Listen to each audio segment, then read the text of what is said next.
اب ہم یہاں پر ماڈول نمبر 13 کے سوالات کے جوابات دیکھیں گے۔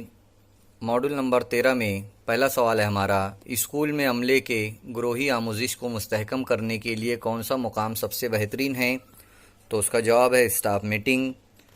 اس کے بعد سوال ہے، طلبہ کے آموزشی اسکولی قیادت پر براہ راست اثر ڈالتی ہے، وہ ہے کمرہ جماعت میں تدریسی آموزشی عمل میں شامل ہونا۔ اس کے بعد سوال ہے، اسکول ترقی منصوبہ 0 کے لیے مفید نہیں ہے، جواب ہے صرف انتظامی مقاصد کے لیے۔ اس کے بعد سوال ہے، فعال آموزش کے بارے میں کون سی بات درست نہیں ہے؟ تو فعال آموزش انفرادی فکر کی حوصلہ افزائی نہیں کرتا۔ اس کے بعد سوال ہے، ان میں سے کون اسکول میں آموزشی ثقافت کے فروغ کی تصور کی بہترین تعریف کرتا ہے؟ جواب ہے گروہی آموزش۔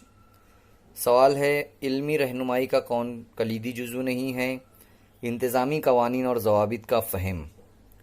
سوال ہے یہاں پر، کون تدریسی مواد معلومات کے تصور کی تشکیل نہیں کرتا؟ اسکول کا بنیادی ڈھانچہ۔ سوال ہے، کسی فرد کو اسکول معلم کے طور پر ترقی کرنے کے لیے کون سے 3 اجزاء ترکیبی درکار ہوتے ہیں؟ وہ ہے علم، مہارت اور عادت۔ اس کے بعد سوال ہے، اسکول کے رہنما یعنی قائد کی حیثیت سے صدر معلم کا کردار کیا ہونا چاہیے؟ عمل کے اعتبار سے رہنما ہونے کے علاوہ عہدے کے اعتبار سے بھی رہنما ہونا ہے۔ اس کے بعد ہے سوال یہاں پر، مؤثر رہنما بننے کے لیے خود سے مطلوب 2 اہم اوصاف کون سے ہیں؟ وہ ہے آغاز کرنے والا اور مثبت انداز نظر۔ تو یہ جوابات تھے ہمارے ماڈول نمبر 13 کے۔